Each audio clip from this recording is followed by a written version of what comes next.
كالبرق إن برق فإن كنت ذا لب حصيف وحكمة فلا تجعل الأيام تمضي كما سبق وحث إلى الرحمن سيرا فإننا على الحمد لله رب العالمين والعاقبة للمتقين ولا عدوان إلا على الظالمين وأشهد أن لا إله إلا الله وأشهد أن محمد عبده ورسوله أما بعد.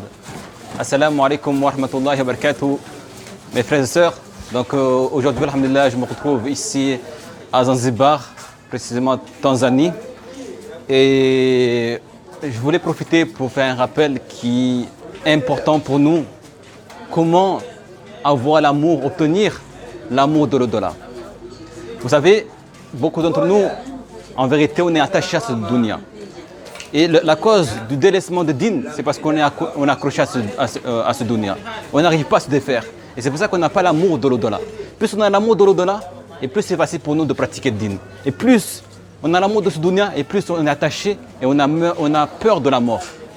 Et ici, on va voir les causes du fait comment on peut obtenir l'amour de l'au-delà. Et Inch'Allah, on va raconter un récit magnifique qui nous verra ces trois causes. Et ces trois causes, on va les retrouver dans ce récit-là. Et nous allons nommer ces trois causes ici, là, Inch'Allah. Parmi les premières causes, pour pouvoir obtenir l'amour de l'au-delà, c'est délaisser les choses luxueuses. Délaisser le luxe, le confort. Deuxième des choses, c'est comment suffire du peu. Ce qu'Allah subhanahu wa ta'ala te donne, c'est suffire du peu. Un petit salaire qui peut te donner à manger et ne pas obtenir plus et encore plus. Troisième des causes, c'est comment être avec les pauvres. S'asseoir avec les pauvres. Être en compagnie des pauvres. Comme ça, on apprend à essayer à se contenter de ce qu'Allah subhanahu wa ta'ala nous donne et avoir l'amour des pauvres et ne pas vouloir obtenir la richesse, tout cela. Donc nous allons rencontrer ici ensemble, Inch'Allah, ce récit du fils de Haroun al-Rachid, un calife des musulmans qui était un grand calife. Nous allons voir le récit, l'histoire de son fils. Suivez-moi.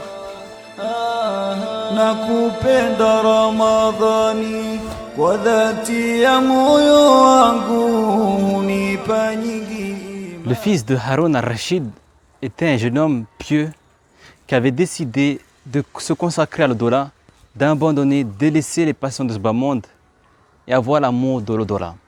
Et c'est pour ça que nous allons rencontrer ce récit pour pouvoir prendre exemple des leçons à travers son récit et le copier, Inch'Allah, pour pouvoir obtenir l'amour de l'au-delà, Inch'Allah. Il avait l'habitude de visiter les cimetières, de rencontrer les tombes afin de parler aux morts. Il s'adressait aux morts avec ces paroles en disant « Ô vous les habitants des tombes, autrefois vous étiez sur terre et vous profitez des richesses de ce bas monde. Vous avez été restés pendant quelques années et Allah subhanahu wa ta'ala vous a donné la mort, vous avez goûté la mort. Kullu nafsin dha'iqatul maut. Toute âme goûtera la mort. Aujourd'hui, vous êtes dans la terre et vous attendez le jour du jugement dernier. » Il se rappelait souvent de la mort. Car le prophète alayhi salatu wassalam, il nous dit « Rappelez-vous souvent du destructeur des plaisirs, des passions, qui est quoi? Qui est la mort. » Car le fait de se rappeler souvent de la mort, ça nous permet de nous consacrer dans l'au-delà, délaisser ce bas monde et avoir l'amour de l'au-delà, Inch'Allah. Donc nous allons continuer à raconter ce récit magnifique qui nous fera comprendre beaucoup de choses et qui va augmenter notre foi, Inch'Allah.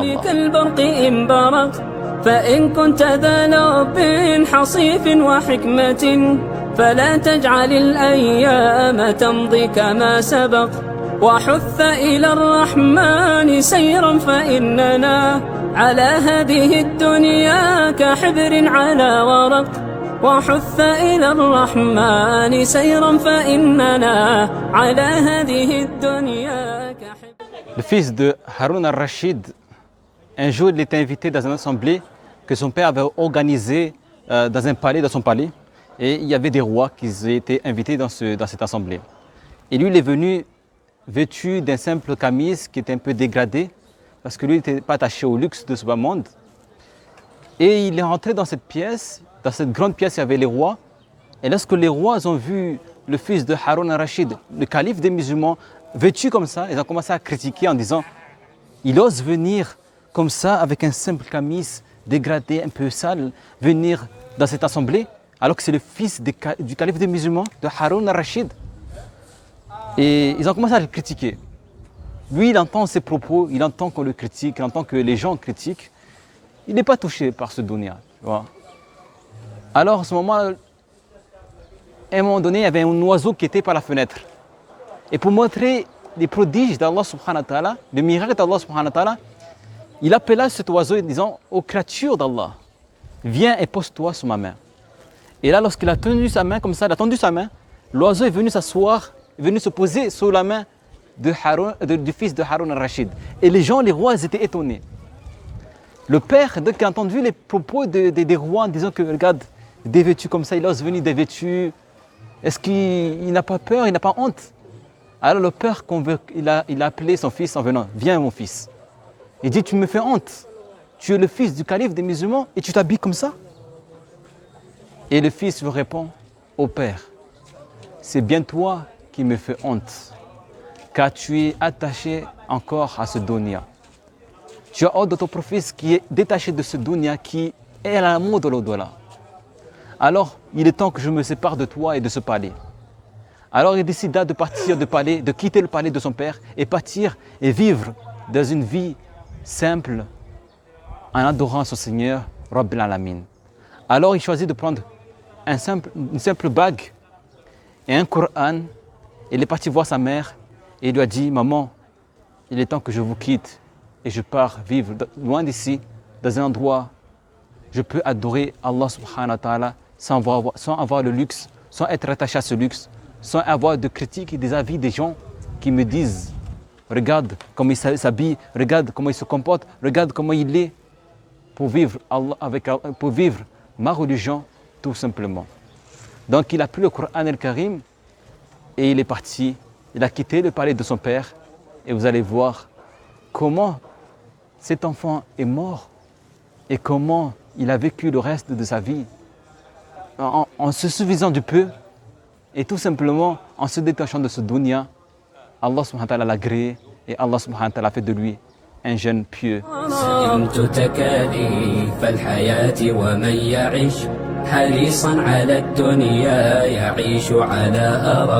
ولا تصحب المجنون حال جنونه وإن قلت إلا فالمصير إلى نفق وصدق وصادق كل ذي صدق فما. Donc le fils de Haroun al-Rachid est parti, il a quitté le palais de son père, il est parti se réfugier dans un endroit qu'on appelle Al-Bosra. Il est parti là-bas pour méditer, pour se détacher de ce bas monde et se consacrer à l'adoration avec Allah subhanahu wa ta'ala. Il avait pris comme métier en tant que maçon. Il avait l'habitude de construire des murs pour des maisons. On le sollicitait pour ce travail. Mais il avait choisi de travailler uniquement pour le samedi. Et le reste des jours, il se consacrait à son Seigneur. Donc, il y avait un homme qui s'appelait Abu Amir, qui habitait à Bosra, est venu solliciter ici le fils de Haroun al-Rachid, sans savoir que c'était le fils de Haroun al-Rachid, le fils de calife. Alors il a commencé à lui solliciter en disant que j'ai besoin de toi parce qu'on m'a dit que tu es parmi les personnes de confiance qui construisent mieux les murs. Alors il a sollicité et il lui a dit que j'ai besoin de toi. Le fils de Haroun al-Rachid lui a donné une condition. Bien sûr, j'accepte de travailler pour toi, mais à une condition que je travaille que le samedi. Je travaille que le samedi et j'ai besoin uniquement de 2000 dinars et un demi-dinar. Cela va me suffire. Et aussi que pendant les heures, pendant la journée, pendant que je travaille, que tu me laisses faire mes prières. Si tu acceptes, alors j'accepterai de travailler pour toi. Abu Amir a accepté les conditions imposées par le fils de Haroun al-Rachid. Sans savoir que c'était le fils, je précise, sans savoir qu'il était le fils. Il pensait que c'était juste un jeune homme qui avait besoin un peu d'argent. Donc en ce moment-là, le fils de Haroun al-Rachid a commencé à travailler pour Abu Amir. Le premier jour, le travail s'est bien passé. Content de l'avancement du travail, à la fin de la journée, Abu Amir était dans ses préoccupations. Quand il est revenu, il a vu que le travail est bien avancé. Il était content du travail du fils de Haroun al-Rachid. Alors il a proposé de revenir le samedi prochain pour continuer le travail. Il a voulu le payer plus. Il a dit, par l'excellence, par le travail que tu as fait, j'aimerais te donner plus que cela, 3000 dinars et une demi-dinar pour te récompenser du travail. Et le fils de Haroun al-Rachid a refusé cela. Il a dit, j'ai besoin juste de 2000 dinars et d'un demi-dinar. Cela va me suffire pour cela. Alors ils ont conclu. Il a donné les 2000 dinars et un demi-dinar. Il a pris. Et le samedi d'après, le Abu Amir est revenu dans l'endroit où il se trouvait le fils de Haroun al-Rachid, l'endroit où il avait l'habitude de prendre le Coran et de lire le Coran. Parce que rappelez-vous, il avait juste pris une bague et un Coran, et c'est là qu'il est parti de l'endroit du palais de son père. Donc il avait l'habitude d'être dans un endroit à Bosra où il s'asseyait pour méditer, pour lire le Coran, pour l'adoration vers son Seigneur. Mais en ce moment-là, lorsqu'il a pris, il était le samedi d'après, il était dans cet endroit-là où il méditait. Abu Amir est revenu et il lui a dit, voilà, j'ai besoin de toi pour l'avancement du mur. Elle a accepté, il est reparti. Il est reparti et il a commencé à faire le travail de Abu Amir, il a commencé à construire le mur. Abu Amir, cette fois-ci, il n'est pas parti dans ses préoccupations. Il est parti dans un endroit où le fils de Haroun al-Rachid ne peut pas le voir, juste pour observer comment il travaille. Comment ça se fait qu'il arrive à avancer rapidement dans un endroit, dans une seule journée, avancer rapidement dans le mur, dans son travail, et faire un travail aussi excellent. Et qu'est-ce qu'il a remarqué? Il a remarqué que pendant qu'il travaille, Allah subhanahu wa ta'ala facilite le travail du fils de Haroun al-Rachid. Les briquets, c'est comme si les briquets s'élevaient tout seuls. Il portait des briquets aussi lourds avec une seule main et les posait comme ça, par la volonté d'Allah subhanahu wa ta'ala. Et quand Abu Amir a vu cela, il a dit, lui c'est un wali d'Allah, c'est un ali d'Allah subhanahu wa ta'ala. C'est pas un jeune homme comme ordinaire, comme tous les autres. Alors il a décidé, il lui a dit, j'aimerais que je sois ta compagnie, j'aimerais bien que tu travailles pour moi tout le temps. Le jeune homme me l'a dit, moi je travaille que le samedi et je t'ai dit ça les conditions que je t'avais dit. Alors il a laissé partir. Le samedi d'après, Abu Amir est revenu dans l'endroit où il se trouve d'habitude. Mais il n'a pas trouvé là, dans cet endroit. Il a commencé à demander aux gens, où il se trouve le jeune homme, l'ouvrier qui fait le maçon. Et il lui a dit, mais il est malade. Alors il a commencé à se renseigner, mais où il est? Et il a dit, il se trouve dans une forêt où la maladie l'a attrapé. Alors Abu Amir a décidé de partir. ويا ليت في الدنيا يكون شعارنا إلى الله نمضي يا هنيئا لمن سبق ويا ليت في الدنيا يكون شعارنا إلى الله نمضي يا هنيئا لمن سبق. Abu Amir, lorsqu'il est parti à la forêt pour rencontrer le jeune homme et savoir quel est l'état du jeune homme, il a vu le fils de Haroun al-Rachid allongé par terre au point où, ça y est, la maladie l'a gagné, au point de mourir, et il avait pitié de lui. Il était allongé, il a pris une pierre comme coussin pour allonger sa tête. Et là, Abu Amir a dit au jeune homme, qu'est-ce que je peux faire pour toi? Le jeune homme, il a dit, tu ne peux rien faire pour moi. La seule chose que je te demanderai, c'est des conseils que je vais te donner. Il a dit, oh Abu Amir, ne t'attache pas à ce dunya, car ce dunya te quittera un jour ou l'autre. Attache-toi à ce qui est durable et éternel, l'au-delà, et que ce monde est éphémère. Et là, Abu Amir, il a dit, qu'est-ce que je peux faire? Dis-moi, qu'est-ce que je peux faire? Le jeune homme lui dit, voilà un Coran et une bague. J'aimerais que tu prennes ce Coran et cette bague et que tu vas lui donner au calife des musulmans, Haroun al-Rachid. Et il lui a dit ainsi, ce bas monde, les gens sont attachés. Les gens ont l'amour de ce bas monde. Mais l'au-delà, peu de gens s'en soucient.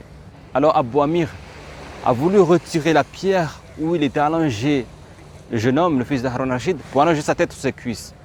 Et là, le jeune homme lui a dit non, laisse cette pierre pour que je me rappelle que ce dunya est éphémère, pour que je ne sois pas attaché au confort de ce dunya. Regardez comment il n'était pas attaché à ce dunya. Regardez comment il ne cherchait pas le confort de ce dunya. Et c'est là que, par la suite, Abu Amir a vu le jeune homme mourir en ce moment-là. Alors il prit le Coran et la bague qu'il avait et il est parti où? Il est parti voir le calife des musulmans, Haroun al-Rachid. Et quand il a vu le calife des musulmans, il a remis cette bague et ce Coran. Alors il a commencé à pleurer. Le calife des musulmans, Haroun al-Rachid, a su que c'était son fils. Son fils est mort. Alors il a dit, comment était mon fils? Est-ce qu'il travaillait pour toi? Il a dit oui, il travaillait pour moi. Et là, Haroun al-Rachid a dit, comment tu as pu laisser travailler un descendant du prophète alayhi salam, alors que c'est Ahl al-Bayt. Abu Amir n'avait pas compris que c'était le fils de Haroun al-Rachid. Et il a dit, désolé, je ne savais pas. Si je savais, je ne l'aurais pas fait travailler à mon compte. Alors, comment il était? Il a dit, il ne travaillait que le samedi. Et c'était un wali d'Allah subhanahu wa ta'ala. Alors, il a commencé à pleurer. Il lui dit, ramène-moi vers sa tombe. Alors, il est parti, il a ramené son père, Haroun al-Rachid, dans la tombe de son fils. Et il a invoqué pour son fils. Et Haroun al-Rachid est retourné chez lui.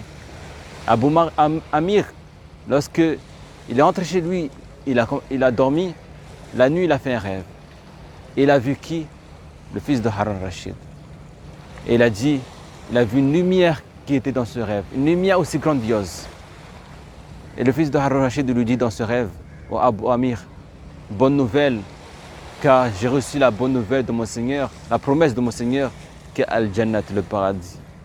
Et il a remercié d'avoir accompli sa promesse, le fait de ramener la bague et le Coran chez son père. Et il a fait doua pour Abu Amir. Regardez, subhanallah, ce jeune homme qui n'était pas attaché à ce dunya, ce jeune homme qui avait l'amour d'Allah subhanahu wa ta'ala. Et dans le rêve, il dit, voici la promesse de ceux qui ont consacré leur vie pour Allah, qui sont détachés de ce dunya. La promesse qui les attend, c'est quoi? Al-Jannat. Allah dit, جزاؤهم عند ربهم جنات عدن تجري من تحتها الأنهار خالدين فيها أبدا رضي الله عنهم ورضوا عنه ذلك لمن خشي ربه. Voici la promesse de ceux qui ont suivi le chemin d'Allah subhanahu wa ta'ala, la piété, et qui ont cherché l'amour d'Allah subhanahu wa ta'ala, qui n'ont pas cherché le confort ni le luxe de ce bas monde, mais qu'ils ont contenté du peu. Subhanaka bihamdik, ashhadu an la ilaha illa anta, subhana rabbika rabbil izzati amma yasifun, wa salamun mursalin, walhamdulillahi rabbil alamin.